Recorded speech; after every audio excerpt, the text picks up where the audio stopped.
You're listening to the Medic Materials podcast, hosted by Mike Turek, Emily Yates, Kelsey Coons, and Gerard Cuomo. Each month, we discuss EMS news, medical science, and review actual EMS calls, bringing many educational opportunities to the listener.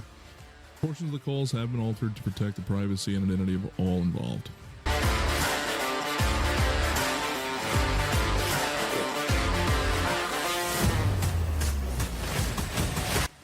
Hello and welcome everyone back to the Medic Materials podcast. It is Padcast. Poor M could not join us today for the February 1st episode, but we have a slew of other people here today. You just said you had a plethora of people? A plethora. We are here with Gerard as always, Yes, and our resident baby paramedic Kelsey is with us. Oh, baby medic, I like that one. Yeah, well, I was listening to older episodes, and we were, poking fun at resident EMT, resident EMT intern, and we had lost the resident for a while, so you're back to being a resident baby paramedic. We have... let's see, we'll hit his music here.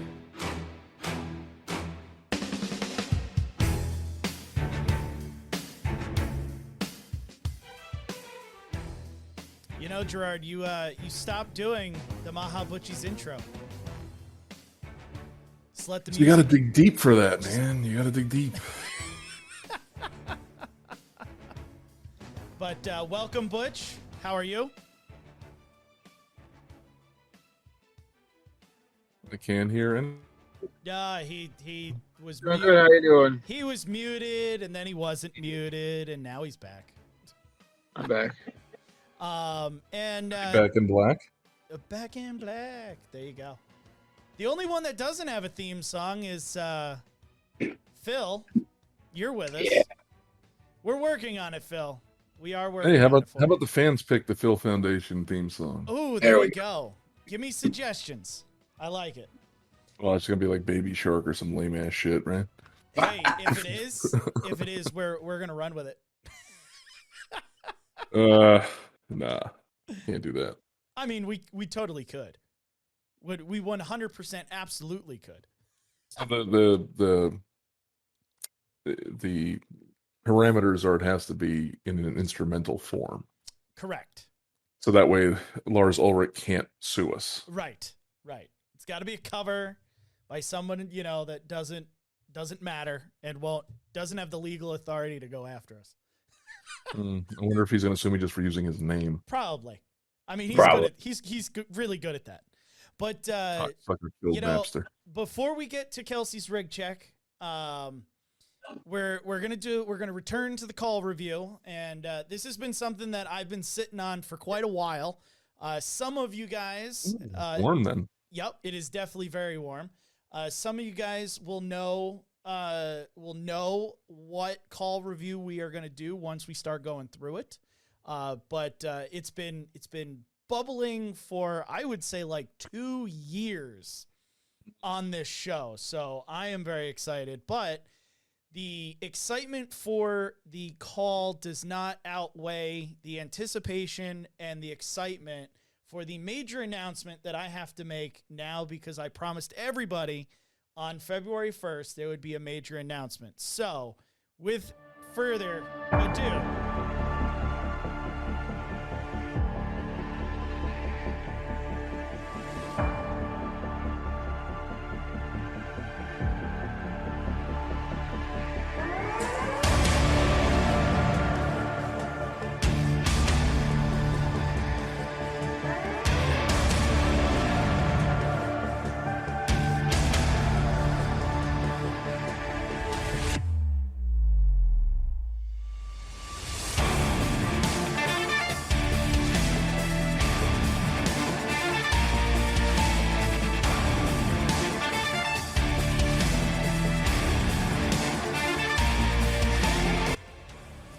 to, thoroughly build the enthusiasm and the anticipation. I'm pretty sure I pissed off most of everyone that follows us on the socials for posting, Oh, hey, yeah. it's like 9 days. Hey, it's like 7 days. Hey, it's like 4 days. But the day has finally come to announce that Medic Materials is now offering a line of CMEs. And we've partnered with a company called Thinkific.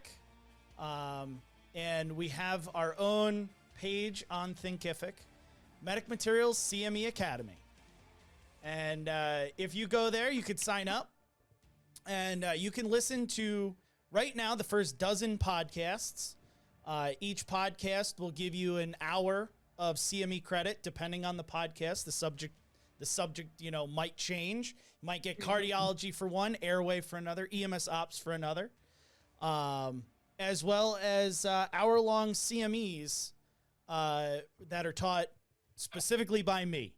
And those topics can vary as well. So we have been working towards this for years. The ability has finally, come to fruition. I cannot be more excited and proud that we're able to offer this CME credit. That's Now, cool. yeah. The biggest thing and the biggest caveat to it all is, first, these are only available to New York State residents as of right now. I wanted to release it so it's able to be used by somebody. I'm still working on national credit. But as of right now, any New York State CFR, EMT, AEMT, and or paramedic can log on, make an account, and take these CMEs, and you will instantly, as soon as you finish the course and you pass it, you will instantly get your online CME credit. So that's caveat number one. It doesn't mean that, other people say you're from, Illinois or Kentucky or wherever you might be from. You can use it. I would just check with your, whoever does your recertification process to make sure that it can actually be used in your recert, maybe as like an other or something like that. The other thing is these are paid products. So full disclosure, we are not charging an arm and a leg for these, but it'll be $5 per podcast episode and $10 per hour-long CME lecture. There are bundles available, so like you can buy the first season of the podcast for, I think it was like $35. And yeah, so we kind of, bundle stuff to be able to give you guys discounts, but this is just another way to be able to support us financially and grow, Medic Materials as a brand and as a company, and, get the education out there while also giving back to you guys in, what is really hard to find now is affordable CMEs that are worth your time, that, end up being utilized for something like your research. So like I said, it couldn't be done without all the support over the last couple of years. I am so damn excited and proud that we were able to get to this point. So I want to thank each of you guys for, helping grow the podcast and helping just grow Medic Materials as a brand. So That's really cool. Yeah, it is amazingly cool. So Kelsey, if you are ready, I will lead you into your rig check and we'll get started. Am I supposed to be hearing music? It's already playing. Okay, I couldn't hear. So guys, for this ring check, we first just want to thank the continued support of the Patreons. Without them, none of these changes probably would have been able to happen or would have been able to be done. A lot of us just like to do this out of the kindness of our heart, but having that monetary support really makes it a whole lot easier to further and basically just be able to give you guys more, because everything that you guys pay back in Patreon, we give right back to you guys. We are asking that you share, rate, and subscribe to the podcast on whatever streaming platform you listen to. This kind of support directly affects the algorithm, and it basically gets other people who don't really know about us to be able to see and be like, recommended for you type of deal. We have climbed to number 13 in the top 20 EMS podcasts on iHeartRadio, so that is very exciting, and, thank you guys for those who have shared and rated us. we want to shout out our listeners in Uruguay and Alaska today. Sorry, I kind of choked on the word Uruguay. Yeah, seriously, that was weird. Uruguay. I was reading it and it wasn't computing in my head. Well, you were thinking of Paraguay. There you go. I don't know what I was thinking of. Apparently not Uruguay. You never know. But yeah, so with all of the announcements out of the way, the rig check out of the way, thank you, Kelsey. We will get started with today's call review. So, hopefully I'm not giving it away too quickly to you guys who might know about this call. Like I said, it's been sitting under the stack of stuff for quite a while, but this call is going to take place in a urban city system, which is covered in part by a commercial ambulance company. And this company staffs its rigs with the standard configuration of one paid EMT basic and one paid paramedician. Your hospitals in the area, there's one large city hospital with cardiac and trauma services, and that transport time is approximately 10 minutes. You guys are going to be dispatched a priority 1 or a Delta priority to a private residence for a 90-year-old female with altered mental status and lethargy. Now, I'm going to give you a time of day. It is 18:45, which is 6:45 in the evening. And just hold on to that because it's slightly important for later events. All right. Now, the ambulance with the standard configuration calls en route and begins their response. So the first thing that I always ask you guys is, your initial thoughts on dispatch information. And altered mental status and lethargy a lot of times go hand in hand with each other. So being so broad, we always kind of have to think there's multiple causes. But what gears kind of turn in your mind for AMS and lethargy to start? And we're all looking at you, Gerard. Oh, great. Yeah, so could be like for me, definitely want to rule out anything diabetic. That would be the biggest thing before we start moving into the neuro and the rest of the fun stuff that we like to have to always investigate. Right. I think glucose is a good starting point. I think the other really good starting point is infection. I think they're altered, automatically thinking like UTI or sepsis is kind of where my brain goes as well. That's a good one. I was going to say you wasn't a man with the UTI. It's I try not to think about it. It's you gotta make all broad choices available. Do you guys have anything else that you kind of think, or is it more like glucose and infection type routes? Always UTI. Always. It's always a UTI. You're not wrong. You are absolutely not wrong. So moving forward. Once you rule out, glucose, UTI, then you start wandering down the other, neuro, cardiac, hypoxia, then you start down that slope. So yeah, I think I think cardiac gets overlooked initially in altered mental status a lot. I think people go to the neuro and the infection and all that stuff well before they do the cardiac, So this crew is going to arrive on scene and they're going to grab their first in bag and their cardiac monitor, and they're going to head towards the house where they're met by a man who identifies themselves as the patient's son. As the son leads the crew through the home, he tells them that his mom has not been acting right for a few days now and has been mostly in the care of home visiting nurses staff. This is the first day that he's been in to see her within 1 week. When he arrived, he found her in the living room seated in the reclining chair, completely not with it. He became very concerned and then called for EMS. So the crew arrives at her side and finds this elderly female with her head bent downwards.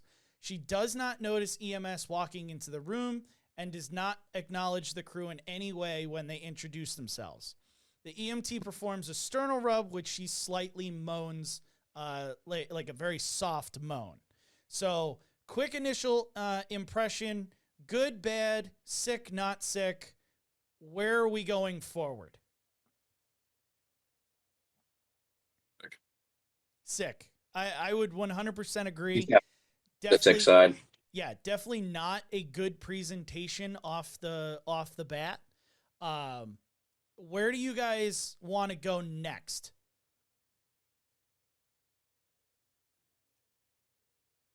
Probably some airway management if she's been slumped over. Can't really, did she vomit and aspirate? She more the hypoxic? Could something else be going on? Right. Is she even breathing at this point? Yeah. Does she have a pulse? There's another one. Does she even have a pulse, right? Do that whole, they're kind of unresponsive type of thing, CAB instead of ABC kind of thing. I like where those thoughts are going. I think with her position, airway control is kind of significant here, right? Lean her back, see what's going on. So the EMT is the one that actually begins the physical exam for this patient. And the medic goes to speak with the son and gather a little bit more history. So the EMT finds that she's alert to the painful stimuli. They do end up rolling her head back where they could see that the airway is patent. It's clear. It's not obstructed by her tongue. There's no, debris or anything in it. Breathing is extremely shallow, however, with peripheral pulses that are not found. However, they do check a carotid pulse, which is present and very weak. Skin's intact. It's extremely pale, but it's slightly cyanotic at the mouth and caked in what appears to be dried fecal matter. Now, she's able to answer... Yeah, I know, right? Yay! She's unable to answer any questions or follow any commands from the EMT, and lung sounds are taken and are clear in all fields bilaterally. So clearly by this presentation, this is a very sick lady. And as the medic is gathering this information, if you're this EMT, where are your differentials lying at this point in time with this kind of presentation? I'm thinking more like perfusion is not happening here. Yeah. I mean, how long has she been like this? Would be like my biggest question. Right. Now, the son says that he hasn't been there over the course of the last week, where I'm assuming she was found well a week ago. He says that visiting nursing staff has been in and out of the house. So I couldn't tell you when the last known well or last seen normal time was for this lady. Could have been this morning. It could have been 5 days ago. Do we have a way of contacting these visiting nurses? So I'm assuming probably nobody in this call did. So we don't know how long she's been like this. That's the biggest problem. What is the baby paramedic thinking?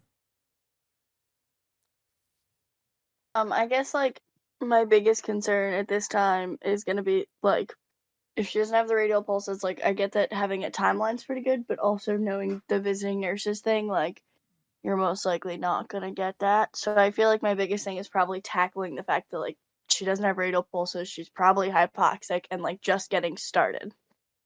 Yeah, doing something at this point, I think, is better than doing nothing, right? She's hypoxic. She doesn't seem perfusing. She needs something done in the ABCs at this point to try and correct those things. So, did you want to say something, Butch? I saw you move there. So, dried fecal matter around the mouth. Is it fecal matter or is it positive? Is it Are we positive it's fecal matter, or is it blood, or is it? So the Are we sure? so the fecal matter is on her body. It's like on her flanks, on her arms, on her hips. It's like So all it's over her everywhere. body. Yeah, it's everywhere. It's not on her face. So were we finger painting, or was it just because? Are we just in poor condition? You know what I mean? Like, Right. So like, where did all of this come from? yeah. I think is a really good, and we'll find out later where it comes from. But yeah, imagine that you see this old lady who's just sitting in a reclining chair that's more like a bed of fecal matter, like just a bed of This will shit. give us kind of a good timeline of when the last time anybody has actually checked on her. You know, like gives you Yeah, kind of a good timeline. yeah, So because if she's been sitting there for a while, like she hasn't been cleaned apparently, right? Yeah. Or they've just been allowing her to sit in the filth for a while, right? So we're moving on. During the time that the EMT is performing that physical exam, the medic is speaking with the kid. And the son tells the paramedic that his mom has been sick and declining for a while now. She's got end-stage Alzheimer's, a cardiac arrhythmia that he could not specify what it was, and a history of hypertension.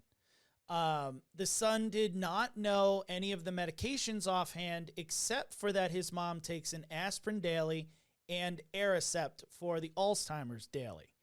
And then he says there's no drug or food allergies, so wipe that off the plate. So medic goes back to the patient's side, and EMT kind of tells this paramedic what the heck they've just found. And EMT goes and starts getting a blood sugar while the medic connects her to the cardiac monitor and tries to get that initial baseline set of vitals. So those initial, vital signs are as follows. Blood pressure via the NIBP, because we're too lazy to do a manual, comes back as the infamous triple dot over triple dot. That was fun. Right? Heart rate via the pulse ox probe is 145 beats per minute. Respiratory rate is in the mid to upper 20s and extremely shallow. SpO2 is 76% on the room air, and the BG is found to be 210 milligrams per deciliter. The medic connects her to the 4-lead EKG, and the initial rhythm shows a narrow complex tachycardia with a rate in the 160s. So regular or irregular? It appears regular and narrow. All right. There are P waves. What was that? Are there P waves? Not that you can discern. Okay, so narrow complex, regular tachycardia, fast enough that you're burying P waves. All right. The EMT does their good BLS skills. They see the hypoxia and they see this SAT, and they place her on 12 liters per minute oxygen via non-rebreather mask. And then they're asked to get a manual by the paramagician. So now we have to pause and we have to teleport back to the ambulance company's building. All right. Remember I said that the initial call was dispatched at 18:45, so 6:45 p.m. Well, the crew that is currently working the call, their shift ends at 1900, so in 15 minutes from then. So the night crew that comes on decides, hey, we're going to be nice people and we're going to go over and relieve them.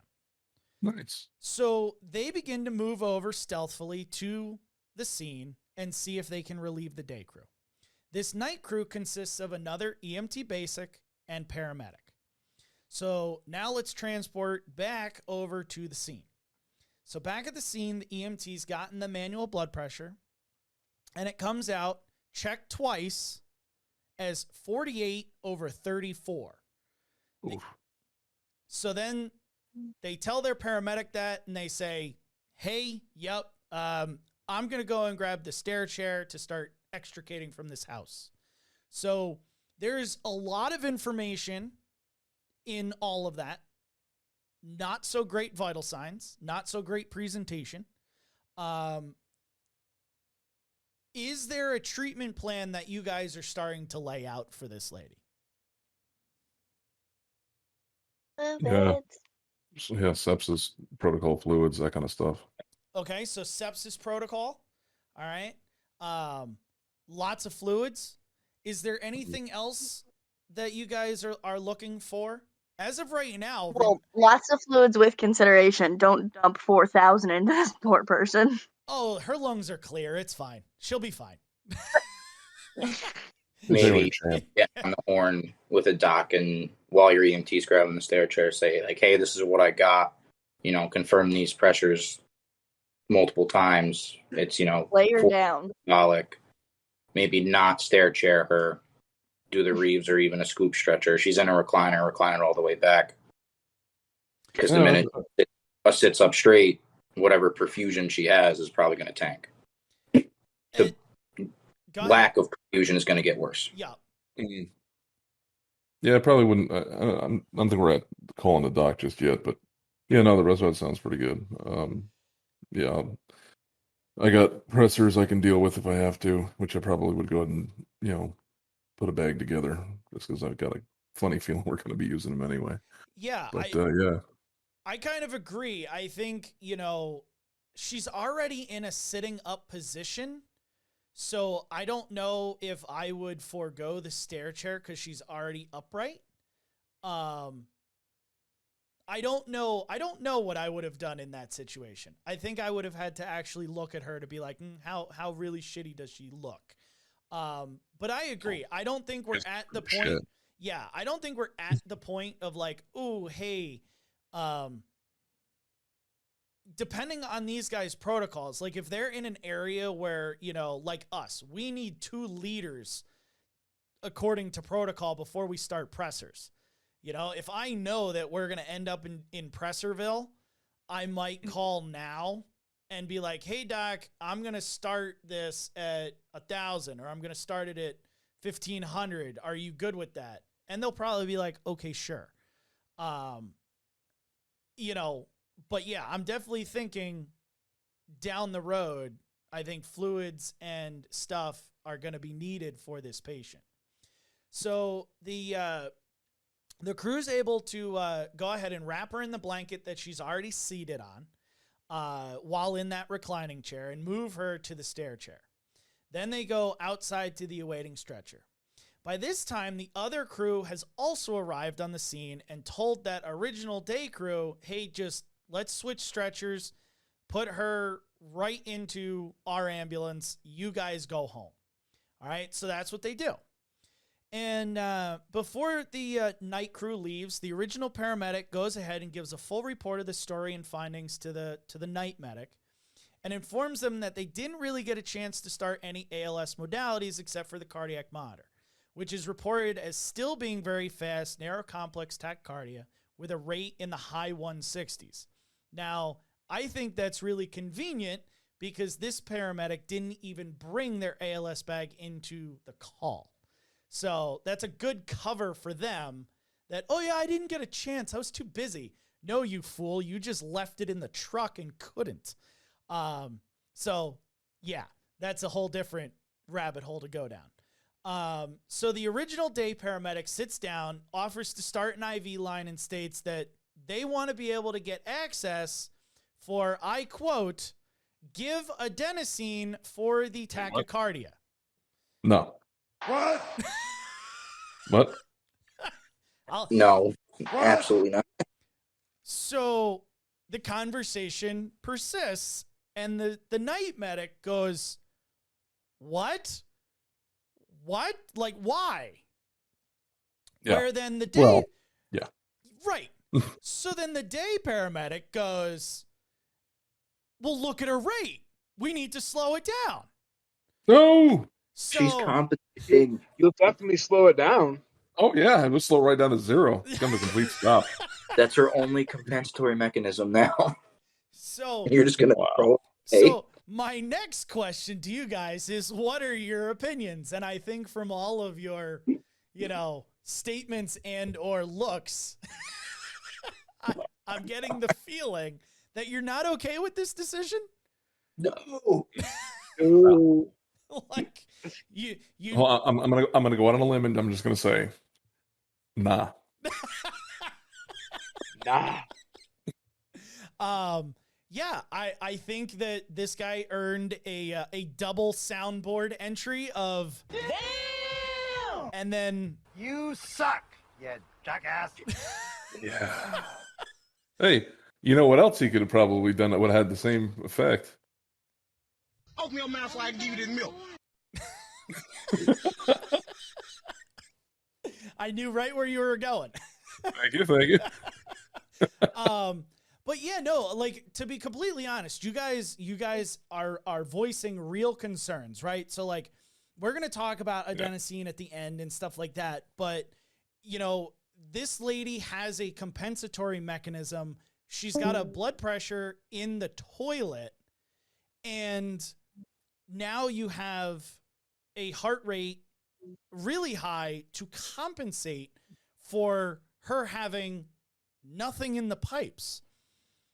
So now you're going to, I don't care if it's a narrow complex tachycardia or not, you're going to now have a lady, you're going to have a paramedic take that heart rate away for a period of time. She's not going to recover after that.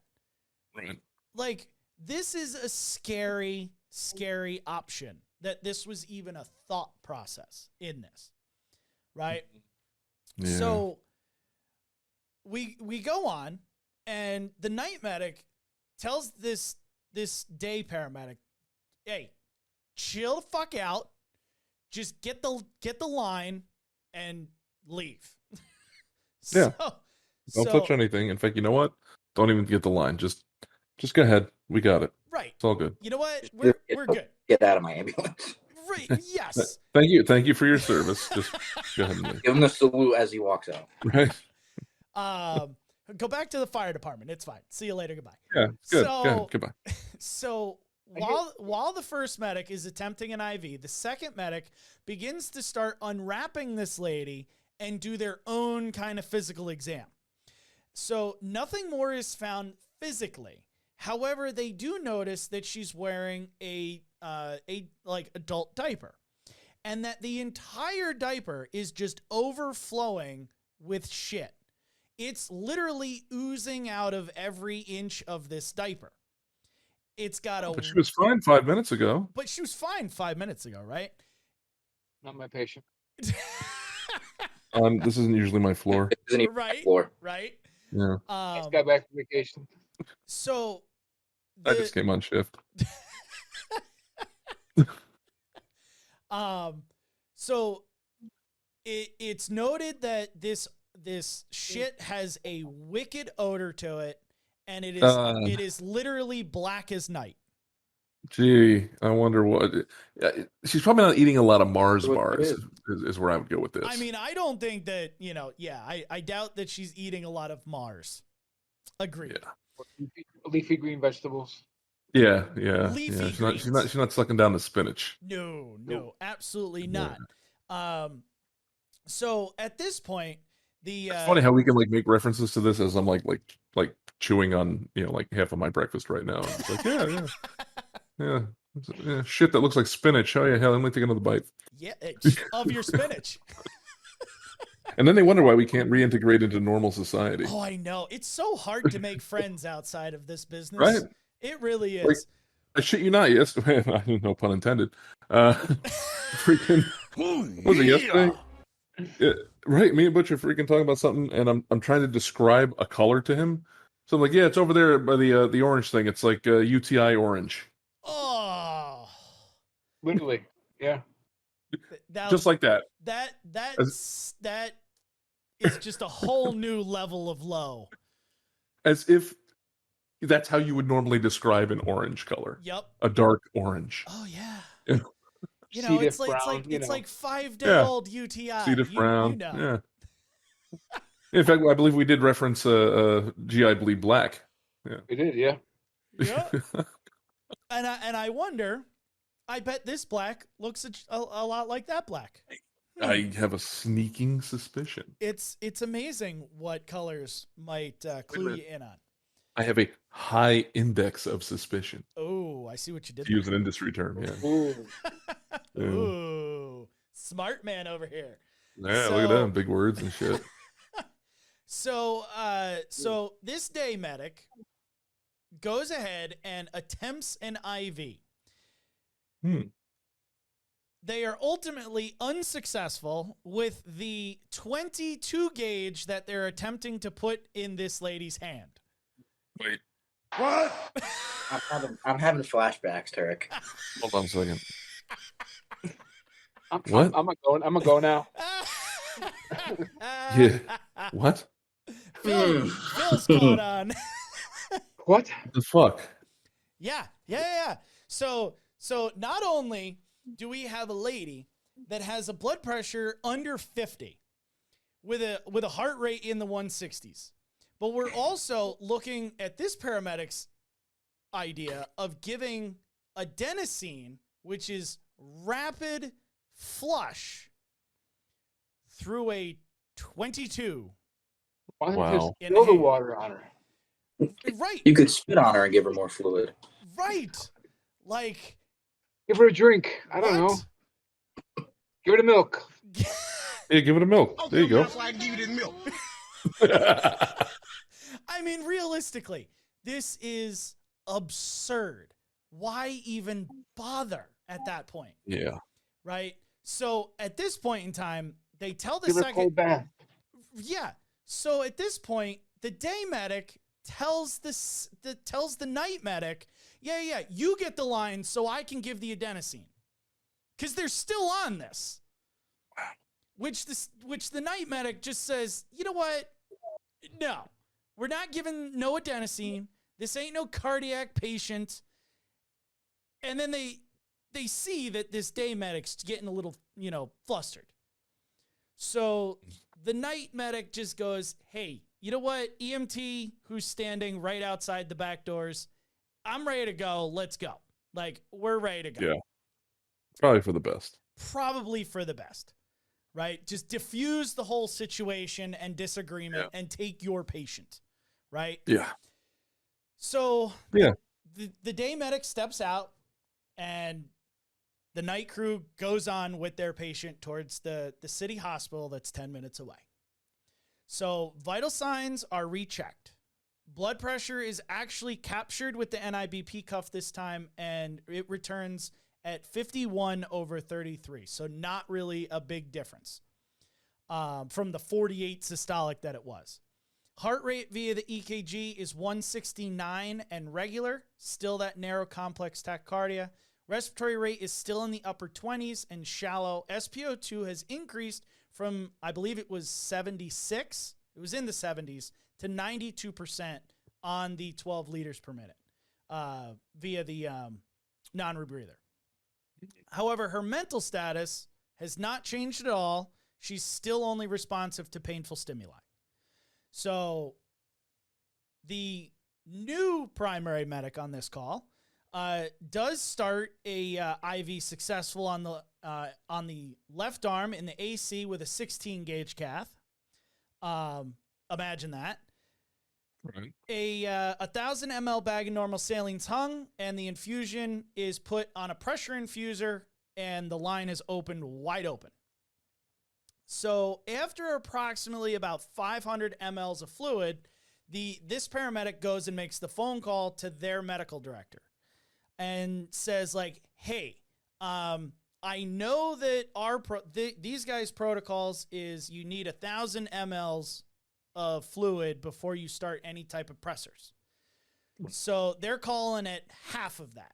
500's in. They still have them on a pressure infuser. It's going through a 16. It's not going to be very much longer before they get the additional 500. Right.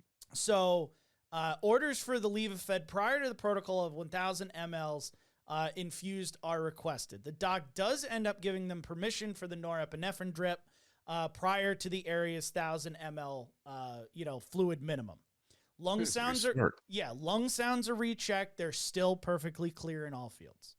So Medic goes ahead. They mix the Levophed into another 1,000 bag normal saline and begins the infusion at 5 micrograms per minute.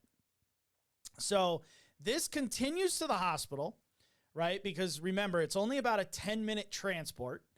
And because, we're in the city and everything happens faster in the city. So the drip and the fluid are both continued to the hospital, where the crew unloads her into the ER with a blood pressure of systolic 77, diastolic 51. So 77 over 51. That's a fairly good increase from 48, right? And the heart rate is now decreased from 160s to 138. Now you can actually see a sinus tach. Okay, it's not that rapid, super rapid, like SVT looking, tachycardia. So care's turned over without incident, and ultimately she's admitted for what I was told was a very, very, very large lower GI bleed. So shocker, right? There's not much to this call, but there's enough to talk about in terms of medication usage as well as shock and identifying shock and stuff like that. So before we get into like the educational kind of points, what are your guys' overall thoughts of the call as a whole? And we're all looking at you, Gerard. Oh, of course.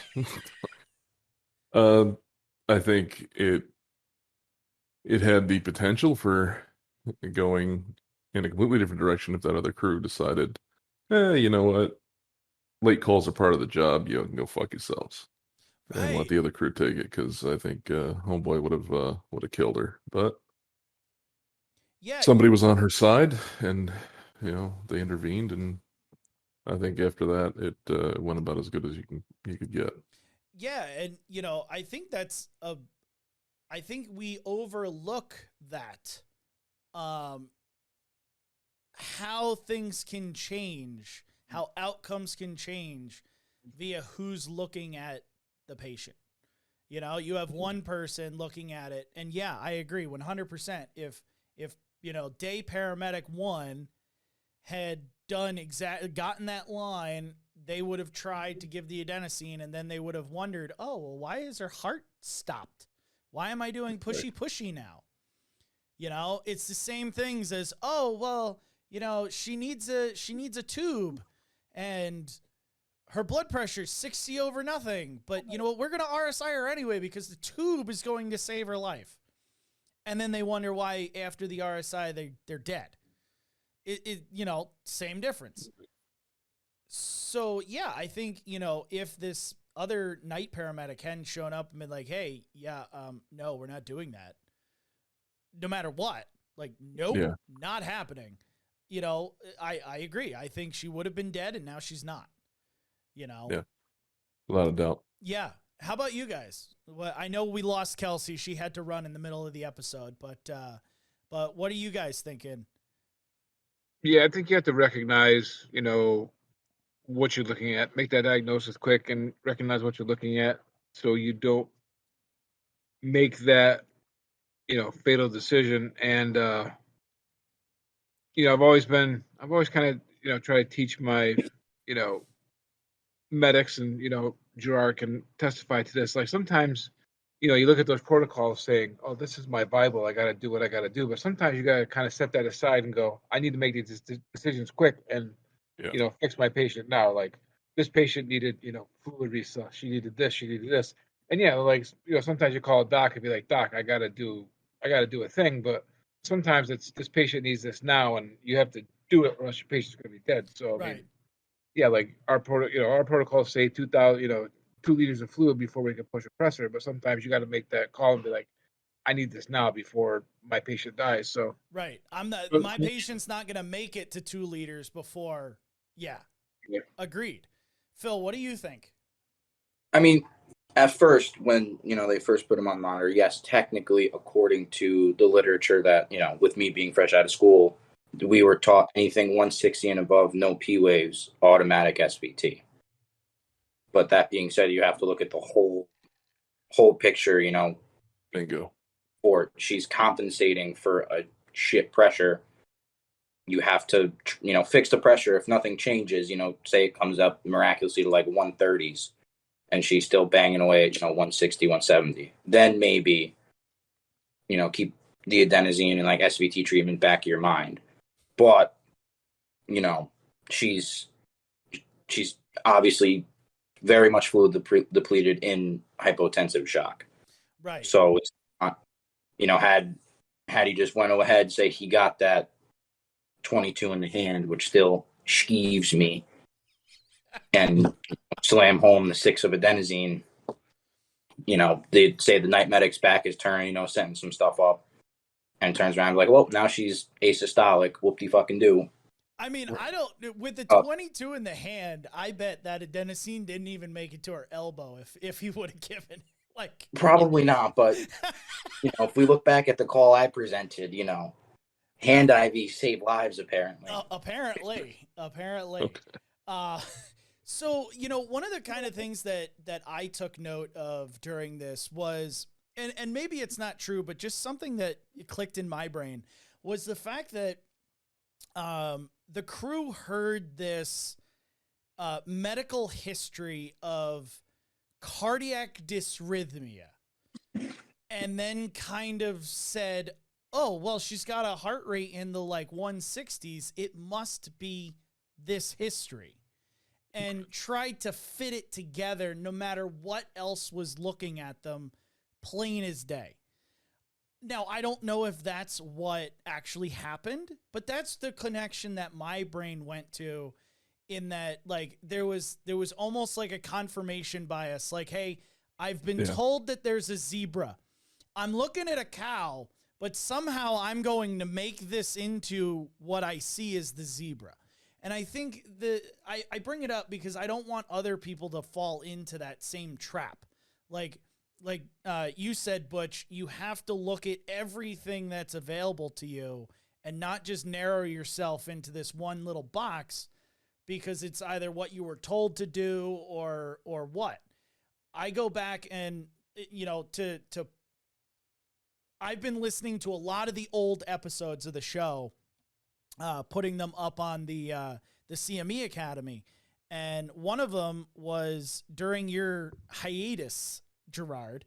We did the COPD smiting call review where the crew walked into an urgent care and the urgent care literally was like, yep, it's a COPD exacerbation. Run with it.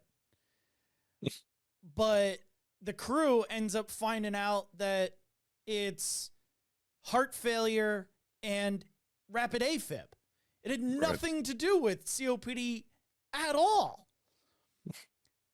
But imagine if they had gone down that route, you know, then everything else is going to get worse. And I think that's that confirmation bias we have to worry about, you know? So that's why I bring it up. Like, it's cool to see all the stuff, but make sure you're putting all the pieces together in a timely fashion. My thing is, if somebody says they have a cardiac arrhythmia, I want to look at it like, all right, so what kind of meds are they on? They start telling me they're on like a beta blocker or, a calcium channel blocker. And I start looking at vital signs saying, well, this vital sign really sucks for the medication they're supposed to be on. And then then I think this patient's really, really crappy. You know what I'm saying? You know what I mean? Right. Yeah. Yeah. And that's something also to look into, is that whole, what can we find out from the meds? Right. It, like, there's a lot of times where they like, the patient can't tell me their history, but I look at the meds and I have a fairly good idea of directions that I can go. Yeah. Or like you look at the vital signs, and the vital signs is, their blood pressure is 120/80, but they're on the beta blocker, and you're like, but they look really shitty. So yeah, this doesn't add up. So then you gotta, right. That the blood pressure's lying, Right. Yeah, agreed. I mean, I didn't figure it out, but this lady's map was in the garbage. Yeah, it was like in the 40s when we started. Yeah. I was figuring it out. Yeah. So clearly, like, she's not getting perfused. she has shock-like symptoms, right? And that's the other big thing. I think there was a lot of misidentification of shock-like symptoms, right? She's in decompensated shock because she lost her blood pressure and her mental status. You know, you're compensating initially with a good blood pressure, a tachycardic heart rate, you know, but then as you start declining, you're going to lose that blood pressure. You're going to keep your heart rate, hopefully for a while until that starts coming down. You know, you lose your mentation. They're pale. They're cyanotic. They don't have peripheral pulses. Their carotid pulses are weak that they do have. Like, there's so many shock-like symptoms here that I don't know how you attribute all of those to an SVT. Like, Right. And I mean, it's whoever this was, they saw the freaking monitor, and all they thought was SVT and didn't take anything else into account. right. I mean, even if you didn't know about the GI bleed, let's say you couldn't smell it, let's say you didn't see it, let's say they had her burrito wrapped when you got there, and you just see all those other signs and symptoms, you would treat for some sort of shock. Right. Septic shock, which is kind of where I was going until you said something about the bleed. And I was like, oh, well, now we've got this is volume depletion. This is, right. We really got to freaking move on this. So, I mean, I can understand how it happened and why it happened, but like, it's one of those things where it was something this obvious. It shouldn't have happened like that. That's just, there's just no way. There's no way that heart rate of 160 was causing all of that other shit. Well, and no pun intended. But that's it. Like, I have a hard time looking at it and going, how did this crew, because, granted, I have a lot of trust in my EMTs. If they see something, they should tell me, hey, like, Turek, you're being stupid. What are you doing? Right. But there's two providers there that are taught what shock looks like. Now, granted, only one provider knows what an SVT is. If all they're going off of is what they're taught in school, like they're not studying outside unless you're of an school. experienced EMT. Well, right. And I don't. So I mean, if you have an experienced EMT and they see something like that, and dude starts reading for the adenosine, that's when I would hope that veteran EMT would say, "Hey, stupid," right? What do you think that? Bad paramedic. Or are you sure? I still How need could to you be so sure. Oh my God, I still need to get him to record so many things for this show. Really?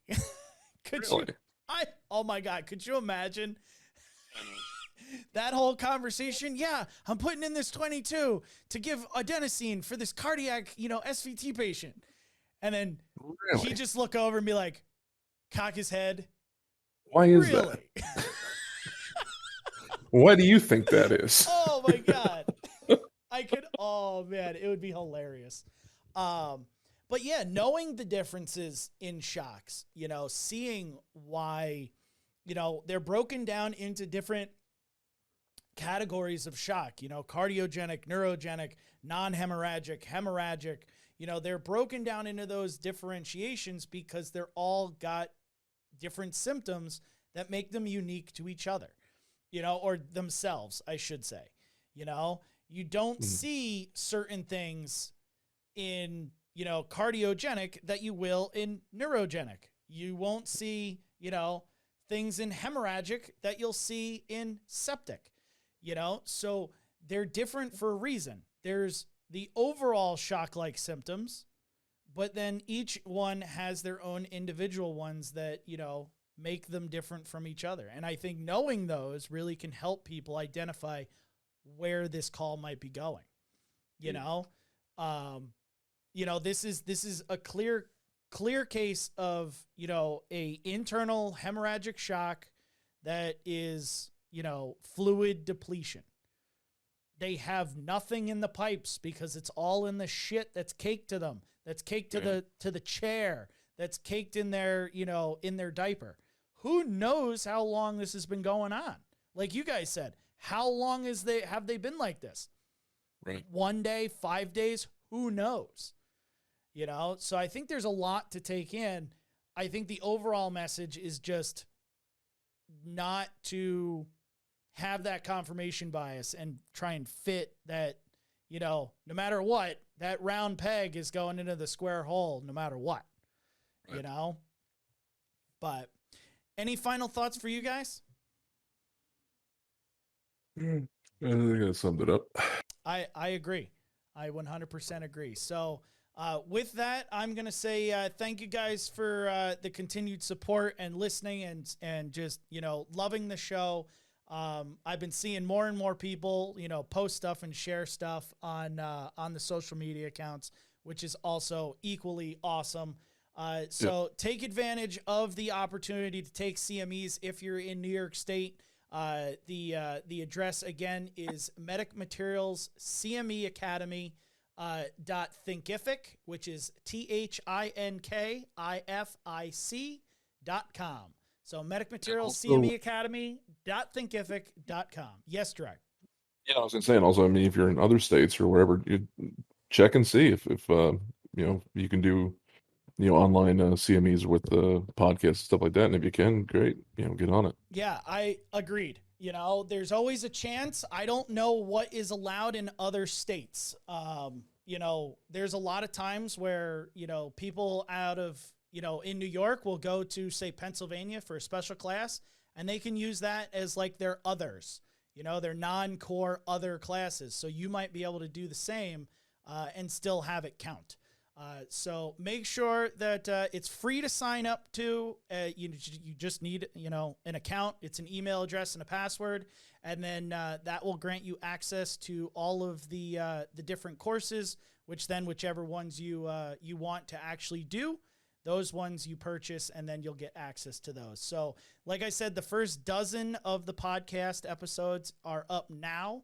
I am adding new stuff daily as I, go through it and get, listen to it and get a quiz made and a survey made and all that stuff. I upload it and then it'll be live that day. So eventually I will make it so that the brand new episodes are on there as well. And we'll have all 50, I think we're up to 57 or 58 free episodes. I will say that the Patreon episodes will not be going up on the Thinkific site solely because they are for the specialized Patreon. So those ones you still need to become a Patreon subscriber for if you want access to the third monthly. But you'll get 2 podcasts per month via the CME Academy. So till next time, guys, stay safe. Thank you very much for the continued support. Compensated donuts. Thank you for listening to today's episode. If you'd like more information on the podcast or to send us a call to review, visit medicmaterials.com/podcast. To learn more information, like us on Facebook at Medic Materials EDU, or watch our weekly instructional videos on the Medic Materials YouTube channel.